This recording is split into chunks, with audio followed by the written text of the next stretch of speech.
الحمد لله رب العالمين، والصلاة والسلام على نبينا محمد وعلى آله وصحبه أجمعين.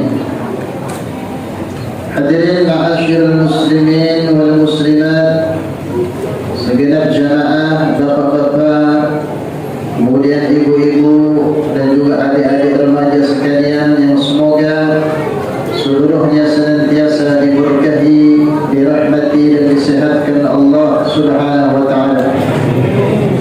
Alhamdulillah, kita bersyukur kepada Allah Subhanahu wa taala.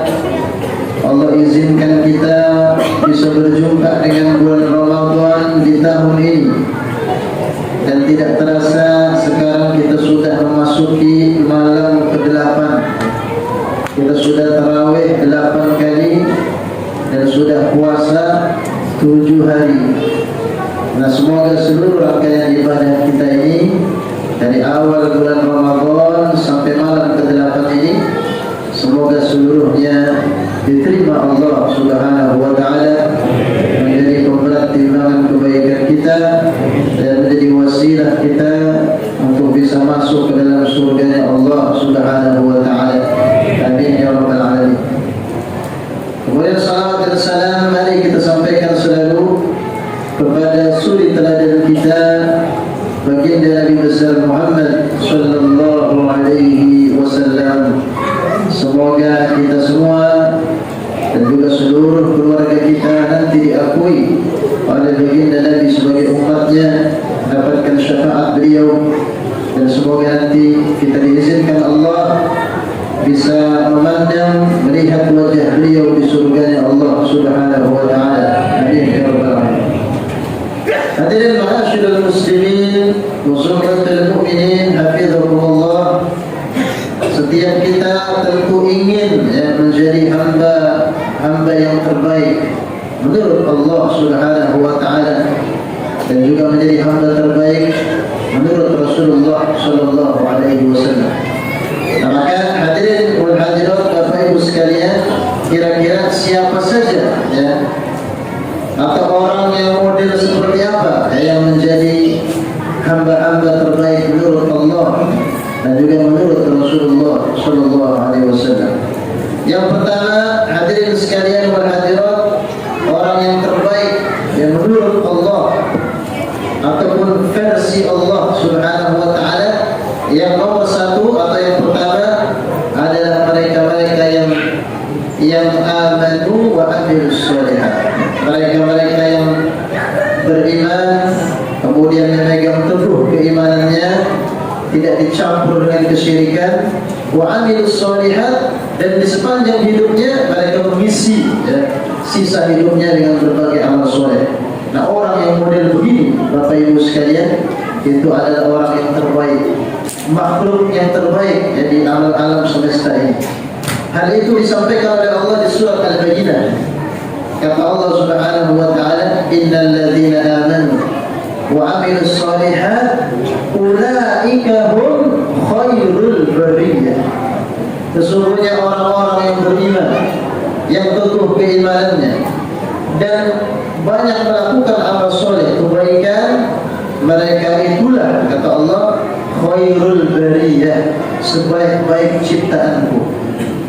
Nah, maka semoga kita hadir di sini tadi dari mulai terbit fajar sampai tadi terbenam matahari kita puasa, tidak lama jeda sebentar kita hadir lagi ke rumah Allah melaksanakan sholat berjamaah isya dan tarawih. Semoga semua itu menjadi bagian dari amal soleh kita, sehingga kita ini menjadi khairul bariyah, menjadi salah satu makhluk Allah yang terbaik menurut Allah Subhanahu wa taala. Nah, ini yang pertama, hadirin sekalian.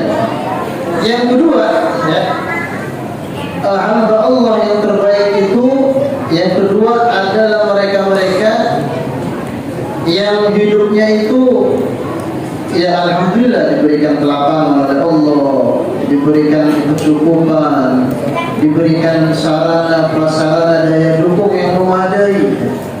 Hidupnya luar biasa bahkan boleh dibilang baik, sejahtera. Tapi semua kelebihannya itu, semua daya dukungnya itu itu tidak membuatnya lupa dengan Allah Subhanahu wa taala, justru membuat dia semakin bersyukur, semakin tunduk dan semakin taat kepada Allah Subhanahu wa taala. Nah, orang yang model begini itu orang terbaik. Nah, contohnya di dalam Quran ada contohnya. Di dalam Quran contohnya Nabi Sulaiman alaihi salam. Nabi Sulaiman itu ya Nabi, ya Rasul, ya raja, ya sultan. Nabi Sulaiman itu ya Nabi, ya Rasul, ya sultan. Kepala negara beliau. Ya, nggak usah ditanya fasilitasnya. Semuanya punya beliau. Ya, selain itu fisiknya kuat, ya, badannya prima, ya, tidak sakit-sakitan, luar biasa. Bahkan tentara beliau, ya. Kalau di Indonesia kan tentaranya darat, laut, udara, udah segitu aja. Tapi kalau Nabi Sulaiman, pasukannya itu ada manusia, ada hewan-hewan, bahkan kalangan bangsa jin itu ada divisi tentara jin di bawah Nabi Sulaiman. Kalau Indonesia nggak ada kayaknya. Ada nggak kementerian jin gitu? Nggak ada ya. Coba cari ya, gitu. Bagiannya masalah jin nggak ada ya. Makanya Nabi Sulaiman itu kerajaannya dahsyat ya. Ya. Dan semua kelebihannya itu hadirin sekalian justru membuat beliau semakin merasa kerdil di hadapan Allah, merasa semakin bersyukur pada Allah, sehingga ya, akhirnya Allah Subhanahu wa taala memuji Sulaiman. Kata Allah, wa wahabna li Daud Sulaiman, dan telah kami anugerahi untuk hambaku Daud seorang putra yang baik namanya Sulaiman. Kata Allah, nikmal abdu, dialah sebaik-baik hambaku. Jadi Allah memuji, dialah Sulaiman ini adalah potret, adalah contoh sebaik-baik hambaku. Innahu awwab, sesungguhnya dia Sulaiman itu orangnya sangat taat pada Allah Subhanahu wa taala. Maka hadirin sekalian, kalau kita kondisinya sedang lapang, sedang ya banyak nikmat dari Allah, berkacalah pada Sulaiman, teladani Sulaiman, jadilah orang-orang yang taat sebagaimana dulu Nabi Sulaiman taat pada Allah Subhanahu wa taala. Kebanyakan kita kadang-kadang zaman susah taat sama Allah. Begitu susahnya mulai hilang, mulai agak sejahtera dikit, mulai lupa pada Allah. Itu banyak yang begitu. Makin sejahtera, makin lupa lagi sama Allah. Banyak yang begitu. Nah, maka jangan seperti itu. Nah, kemudian yang ketiga, hadirin sekalian, ya, hamba Allah yang terbaik menurut Allah Subhanahu wa taala itu adalah kebalikan yang nomor dua ini. Jadi kondisi hidupnya banyak ujian, ya, banyak kepahitan, air mata, ya, kesedihan dalam hidupnya, dan itu wajar. Ya. Namanya hidup ada suka, ada duka. Jadi mereka-mereka yang ujiannya dahsyat, ujiannya luar biasa, tetapi tetap sabar, tetap mendekat pada Allah Subhanahu wa taala, tidak pernah marah atau ngambek kepada Allah, sebab justru dengan ujian itu dia semakin dekat dan taat pada Allah Subhanahu wa taala. Di dalam Al-Qur'anul Karim contohnya ada hamba Allah yang lain, ya, bukan Nabi Sulaiman tapi Nabi Ayub alaihissalam. Nabi Ayub ujiannya dahsyat. Aset-asetnya itu habis, hadirin sekalian, ya. Jadi asetnya, usahanya, peternakannya semuanya habis. Tadinya kaya raya dia. Dan bukan hanya hartanya ludes, bahkan fisiknya mengalami sakit. Diuji oleh Allah. Dan orang-orang yang tadinya mendekat, semuanya menjauh, kecuali sedikit sekali yang masih menemani Ayub. Tapi Nabi Ayub tidak pernah mengeluh pada Allah Subhanahu wa taala. Dan sakitnya itu, hadirin sekalian, bukan sehari dua hari, bukan seminggu dua minggu hanya itu. Kalau kita buka tafsir, sakitnya belasan tahun. Ada yang mengatakan 17 tahun, ada yang mengatakan 19 tahun. Intinya sekian belas tahun, hampir 20 tahun ujian. Tapi Ayub tidak mengeluh sedikit.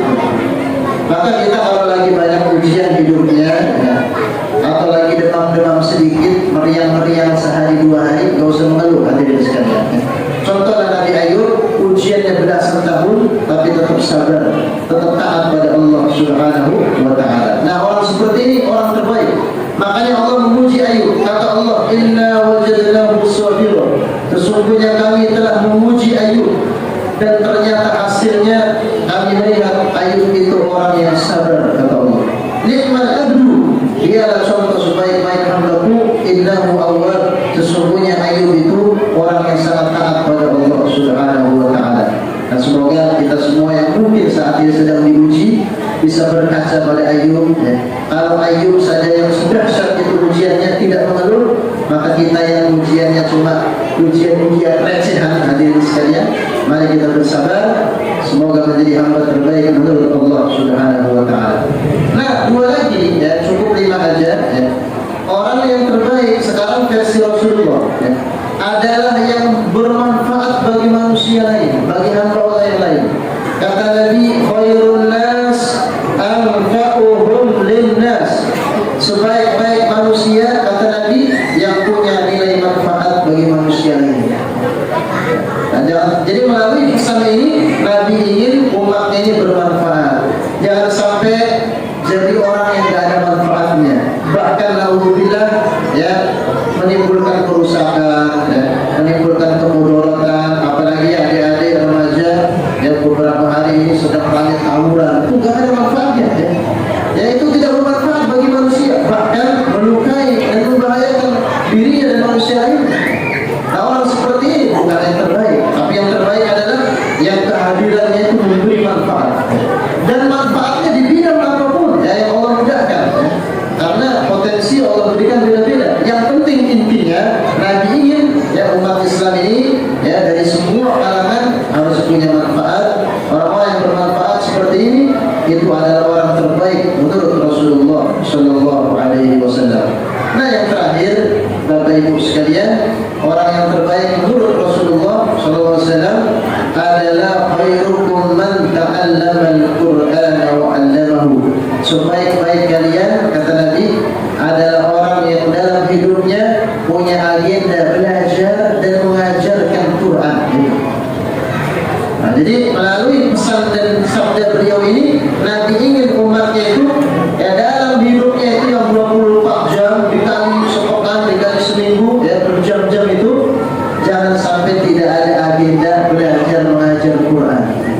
Nah, jadi kalau kita merasa bacaan Qurannya error, ya, huruf-huruf Al-Quran masih belepotan, kadang-kadang lupa, maka belajarlah Al-Quran, belajar kepada guru yang baik, yang terpercaya. Karena ketika seseorang belajar, dia masuk ke dalam lingkaran kebaikan. Atau kalau dia sudah mahir, bahkan sudah dapat rekomendasi dari gurunya, maka dia mengajar. Nah, orang yang belajar dan mengajar begini, yang diajarkan Al-Quran, maka kedua-duanya masuk dalam lingkaran kebaikan, dan kebaikan itu dijanjikan oleh Rasulullah Sallallahu Alaihi Wasallam. Jadi kita kalau nggak belajar, yang mengajar, hadirin sekalian, itu pengennya Nabi. Jangan sampai kita menjadi orang yang belajar enggak, mengajar enggak. Akhirnya yang enggak jadinya. Kenapa? Karena belajar enggak, ngajar enggak. Nah, Nabi tidak ingin, ya, ada opsi ketiga. Pokoknya kamu kalau belum bisa mengajar, belajar. Itu maksud Nabi. Tapi kalau sudah bisa, sudah mahir, sudah mumpuni, sudah ada lisensi rekomendasi, mengajar.